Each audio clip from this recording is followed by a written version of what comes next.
Welcome to On the Record with Big Nick. Today's topic, we're going to talk about, it's one of the most exciting times in baseball season, the World Series. Congratulations to the Los Angeles Dodgers and to the Tampa Bay Rays for both making it to the World Series. The Dodgers representing the NL, and the Rays representing the AL. The big topic that we're going to talk about today, big market team, Dodgers, small market team, Rays. We're going to talk about it. Let's first talk about the World Series itself and the fact that your pick was incorrect, but you do have one of the teams that you did pick from the beginning. I have. It's the team that I think is going to win. The team that I think is going to win the World Series is still in it, though, Casey, isn't it? Yeah, but you had the Yankees, so I did, and I have no problem admitting when I'm wrong. Okay. I've been wrong in the games I've picked in the NFL, in my NFL picks. Yeah. I've been wrong with baseball. It's not going to be the first time that I've been wrong, and it certainly won't be the last time. What about the Rays? You see this coming? No. No. I don't think a lot of people. I don't think they did. Well, let's put it this way: on paper, which means nothing. Yeah. Just paper. Yeah. The big market teams would usually win because they're able to afford the better players. Stick with me here for a second. Dodgers, Yankees, Red Sox, Phillies, big market teams. Yeah. They usually get the high-powered guys. Okay. The Dodgers spend money like it's crazy. The Yankees spend money like it's crazy. The Red Sox spend money like it's crazy. But that doesn't mean you're going to automatically have success on the field. Look at the Red Sox. The Red Sox are a big market team. They were one of the worst fucking teams in baseball this year. I couldn't even watch games. They sucked. Yes, they traded Betts, which hurt. You don't go from there to there like that. I mean, you still had Bogarts. You still have Devers. I mean, you still had some players. Yeah. J.D. Martinez. Yeah. So at the end of the day, things can happen throughout the course of a season. Guys can get hurt. Or in this case, guys can get COVID. Or whatever. Yeah. You have to play the game. That is what is so beautiful about baseball. I mean, this can happen in any sport too. I am not saying it can't happen in football or anything else. So let me be very clear about that. Yeah. But that's why you have to play the game. Because you never know who's going to win. You might have 9 All-Stars in your lineup, or you might have 9 scrubs. If you win 1-0 or 11-1, what's the difference? You won. Yeah. A win's a win. If it's ugly or not, it's a win. Yeah. Last time I checked, I'd rather have an ugly win than a tough loss. So big market versus small market doesn't really matter. I mean, I still think, in my personal opinion, it does have an advantage. Because usually, I mean, let's look at the last 5 or 10 years. Yep, I got them. Teams that have won. Read them off to me. We got the Nationals, third most spending. That's a big market team. Yeah. 2018, Red Sox first most spending. One of the biggest fucking... number one. That year they were the first spending. There you go. 2016, Chicago Cubs. It's a big market. Fourth most spending. 2013, Red Sox, third most spending. 2009, New York Yankees, first most spending. 2007, Red Sox, second most spending. 2004, Red Sox, second most spending. 2000, Yankees, first highest spending. So since the start of the 2000s, 40% of the World Series winners were in the top 5 of the highest spending teams in the MLB that year. Now read off some that are either mediocre markets or low markets in the last 10 or 20 years. 2015, the Royals were the 12th most spending. That's mediocre. I'd say that's mediocre as a small market. 2014 Giants, 10th most spending. Mediocre. But they'll spend it when they want to, though. That's the thing. The Giants will spend the money when they need to. 2011 Cardinals, 11th most spending. Yep, they're mediocre to a big market. 2010 Giants, 10th most spending. 2008 Phillies, 14th most spending. 2005 White Sox, 13th most spending. 2003 Marlins, 25th most spending. 2002 Angels, 15th most spending. What were the Marlins? What were they ranked that year? 25th most spending. So that's a small market. Yeah. And they're still a small market. So, I mean, that's the thing. You have to play the game. Yeah. You have to play the game. It doesn't matter who you have on the field, how much talent you have. It's who has the... Sometimes, Casey, it comes down to who has the better day. Who has the better series? Who's hot? Who's not? Mm-hmm. What if you have 5 studs in your rotation? They all just decide to go cold. So you don't think money really matters? Is that what we're Oh, it definitely has something to do with it. But there's certain times, like in the playoffs, if everybody makes the playoffs, right? Yeah. Here's your example. Everybody makes it to the playoffs. Everybody's record is now 0-0. Yeah. Now, you have to get there. Don't get me wrong. Yeah. But once you get there, everybody's on the same playing field. The only advantages that you have is like if you're a higher seed, then obviously you get more home field advantage. But that shit gets played out through the regular season. But last time I checked, if the Red Sox play the Mets, they start 0-0. If the Royals play the Giants, they start 0-0. Yeah. Everyone starts 0-0 when you get to the postseason. Yep. Doesn't matter if the Mets had a better year than the Red Sox, Red Sox had a better year than the Mets. Doesn't matter. Yeah. When you go in there, you both made the playoffs. Doesn't matter if one team had 95 wins and the other team had 75 wins. You both made it. Yep. Now, would it be that particular team who had the most wins would be favored in that series? Probably. Mm-hmm. Would the bigger market team probably be favored? Yeah. The Dodgers were favored in this series. Mm-hmm. Let's say the Rays did win this series. Yeah. You realize how much money you'd win if you actually bet on these guys? Because the Dodgers are hands down the favorite. Yeah. Why are they the favorite? Because they have bigger names. Bigger names, bigger market. Yeah. Who do the Rays have? We were talking about this the other day. Mookie Betts makes more than the entire Rays lineup, and it's not even close. Exactly. Yeah. It's not even close. Yes, we got. You want me to read them off? Yeah, let's do that. Read some off. All right. So we got Mookie with 12 years, $365 million. David Price, 7 years, $217 million. That was technically part of the Red Sox, but it was traded over to them, so they absorbed half of that. But yeah, keep going. I get your point. I'm just throwing a technicality in there. Corey Seager, 1 year, 7.6. Justin Turner, 4 years, $55 million. Max Muncy, 3 years, $26 million. Cody Bellinger, 1 year, $11.5 million. Chris Taylor, 2 years, $13.4 million. Jock Peterson, 1 year, $7.75 million. Austin Barnes, 1 year, $1.1 million. And then we got the Rays. Kevin Kiermaier, 6 years, $53 million. Blake Snell, 5 years, $50 million. Brandon Lowe, 6 years, $24 million. Hunter Renfroe, 1 year, $3.3 million. Manuel Margot, 1 year, $2.48 million. Mike Zunino, 1 year, $4.5 million. Yeah. Man, it's not even close. Yeah. It's not even close. Mm-hmm. It's crazy. So usually if you get paid more, you're usually the better players. Usually. Now, you can have guys that, you have a strong farm system and they come up and they become superstars. Mm-hmm. Look at Tatis Jr. for the Padres. Yeah. He made peanuts this year. He's a superstar. Yeah. But the reason why he's making peanuts because he just got into the league a season or two ago. Yep. And he's still on team control. They give him fucking shit money. Yeah.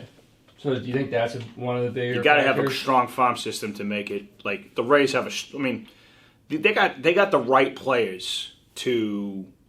Like, they're all gelling. Like, they're a team. The Rays are a team. The only way you get this far is if you become a team. Do you think a lot of these guys come from the farm system? Or?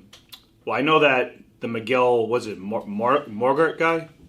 He used to be with the Red Sox. He was a high-end Red Sox prospect. Okay. But we traded him when he was still in the minors for Craig Kimball back when Dombrowski was running the ship. Okay. So, he was a very highly touted prospect. Yeah. Okay. But he ended up turning into something. You know what I'm saying? Like, some people, they can do it like Tatis in a season or two, and some might take 3 or 4 or 5 years. Mm-hmm.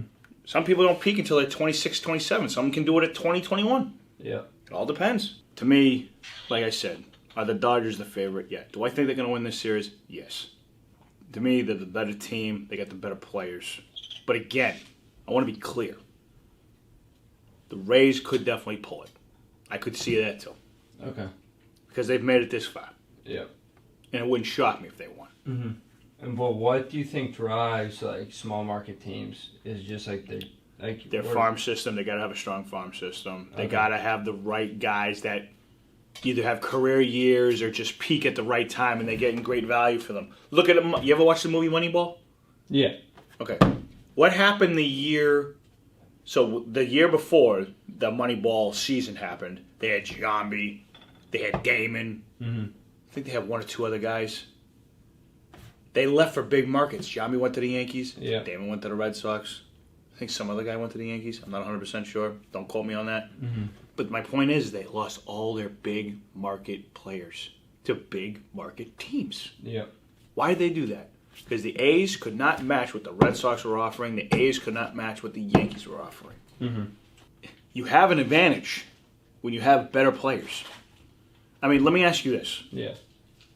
What would you rather have on your team? Now, this is a huge hypothetical here. Yeah.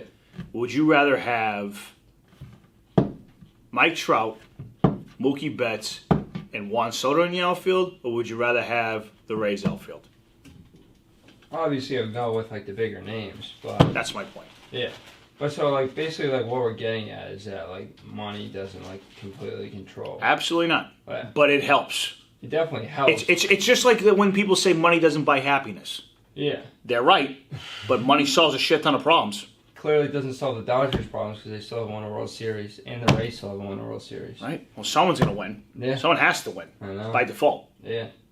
That's Okay. crazy, though. But, yeah, so I guess one question that just popped in my head was, are these I feel like we've already kind of talked about this, but it is like these big time players are like worth the money. I feel like that's kind of like what it comes down to. What Should they be spending their money like getting a lot of like mediocre players instead of just putting it all into like these bigger players? That's what Bill Belichick does with the Patriots. Yeah. He doesn't get the high end players. He always tries to find the bargain. Yeah. What are some teams in the MLB that kind of like do like a similar tactic like Belichick does? In the MLB? Yeah. I'd say the Athletics, definitely. Billy Beane's the definition of it. But they're not always good. They don't always make the playoffs. So. No, but the Rays aren't always good either. Yeah.